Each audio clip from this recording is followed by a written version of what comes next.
कहानी उन आम घरों की है जहां खाने वाले तो कई, लेकिन कमाने वाला एक मर्द ही होता है। बावजूद इसके उससे उम्मीदें कम नहीं होती। देखिए जी, सामने वाले वर्मा जी कैसी अच्छी तरह से सफाई करते हैं छुट्टी वाले दिन अपने घर की। और एक आप हैं। अरे यार, उनके पास कार है, ऑफिस पास में है और हफ्ते में 2 दिन की छुट्टी होती है, तो फर्क तो पड़ता है ना। मेरी तो शादी ही गलत हो गई। अरे कोई मस्त लड़का मिलता, कमाता भी, घुमाता भी, घर के कामों में भी मदद करता। लेकिन नहीं जी, हमारे वाले को तो कमाने से फुर्सत ही नहीं। और कमाई भी ऐसी कि कोई जरूरत पूरी ही नहीं हो रही है। सुनील बेचारा शीना को देखकर सोचता है कि शीना सही कह रही है। देखने में सुंदर है, घर का सारा काम कर लेती है, उसे तो कोई भी अच्छा लड़का मिल सकता था। क्या सोच रहे हैं? भागने का इरादा तो नहीं है? अरे नहीं मेरी प्यारी बीबी, मैं तो नहीं, पर डर है कि तुम नहीं कहीं भाग जाओ मुझे छोड़कर। शीला सुनील के मुंह से प्यार भरी बात सुनकर मुस्कुराती है। आप भी ना। सुनील एक दिन ऑफिस से घर आता है कि तभी शीना कहती है, सुनिए जी, वो मेरी सहेली आई थी, सारा दिन वो लोग यहीं थे। अब जा रही थी तो मैंने कहा नहीं नहीं, मेरे पति छोड़ आएंगे ना तुम्हें, तो रोक लिया मैंने। सुनील थोड़ी देर कुछ सोचता है, फिर कहता है, ठीक है, मैं कपड़े चेंज करके आता हूँ। अरे तेरे पति को तो लग रहा है कि अच्छा नहीं लगा। अरे नहीं नहीं, ऐसी कोई बात नहीं है, रुको मैं अभी उन्हें घर के कपड़े देकर आती हूँ। शीना अंदर जाती है जहां सुनील पलंग पर लेटा होता है। अरे क्या मजाक है? वो कह रही है कि आपने मुंह बना लिया। सही तो कह रही है। सुबह से अब ऑफिस से लौटा हूँ, एक कप चाय का तो पूछा नहीं।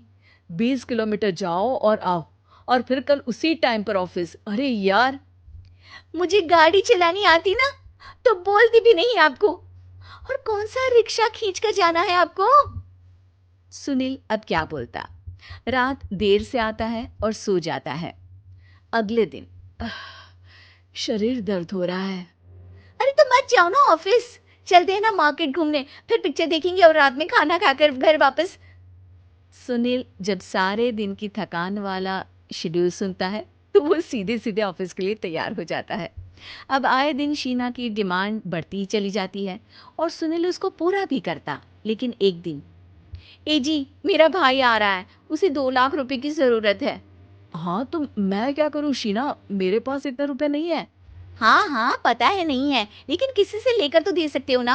अरे मैं किससे मांगू, मेरे तो जानने में भी कोई नहीं है जिसके पास इतनी बड़ी रकम हो। तभी वहां शीना का भाई शीनू आ जाता है। जीजा जी कैसे हैं आप? अब मैं ठीक हूँ शीनू, अचानक इतनी बड़ी रकम की जरूरत कैसे पड़ गई। अरे जीजा जी, वो बिजनेस शुरू किया ना, तो उसके लिए पैसे की जरूरत है। काफी हो चुका है, थोड़ा पैसा बचता है तो मैंने सोचा आपसे ले लूं।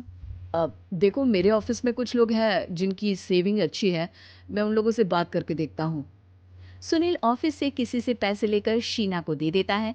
शीना वो पैसा भाई को दे देती है। 2 महीने बाद, अरे यार शीना, वो ऑफिस वाला आदमी अपने पैसे मांग रहा है, कैसे दूं, अपने भाई से बोलो ना पैसे दे दे। अरे हाँ हाँ दे देगा, कहाँ भागा जा रहा है? आप उनको बोल दो कि दे देंगे। थोड़े दिन बाद, शीना, वो आदमी मुझसे आज भी पैसे मांग रहा था यार, मैं तंग आ गया हूँ। ऑफिस जाते ही सामने उसका चेहरा दिखता है, क्या बोलूं, बार बार पैसे मांगता है।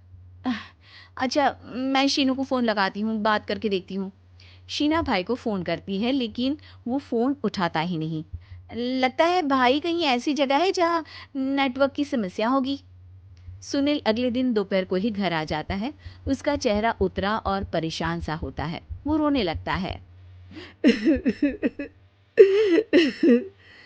अरे क्या हुआ जी? आप इतना परेशान क्यों हैं? सब ठीक तो है ना? अरे नहीं शीना, कुछ ठीक नहीं है, मैं ठीक नहीं हूँ। तुम्हारे भाई के लिए मैंने जो पैसे लिए थे, उस आदमी ने आज भरे ऑफिस में सबके सामने मेरी बेइज्जती कर दी। सबके सामने आज मैं कर्जदार बनकर खड़ा था। मैंने हर वो प्रयास किया घर चलाने के लिए जो मैं कर सकता था, लेकिन अब नहीं होगा। वो फिर रोने लगता है। अरे आप तो औरतों की तरह रो रहे हैं, मर्द हैं आप। क्यों, आदमी के सीने में दिल नहीं होता, या फिर वो इंसान नहीं मशीन होता है।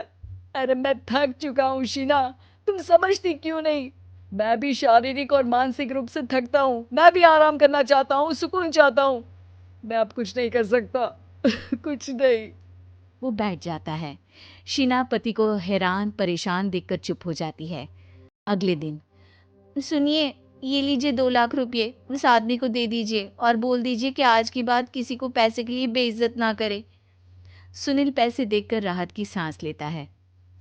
अरे शीना, तुमने तो मेरा बहुत बड़ा काम कर दिया। अब मैं शान से ऑफिस जा सकता हूँ। लेकिन ये पैसे आए कहाँ से? ये पैसे मैंने अपने गहनों को गिरवी रख कर लिया है। तुम ठीक रहो, निश्चिंत रहो, मैं बस यही चाहती हूँ। मुझे माफ करना, पर अब मैं समझ चुकी हूँ कि मर्द को भी दर्द होता है।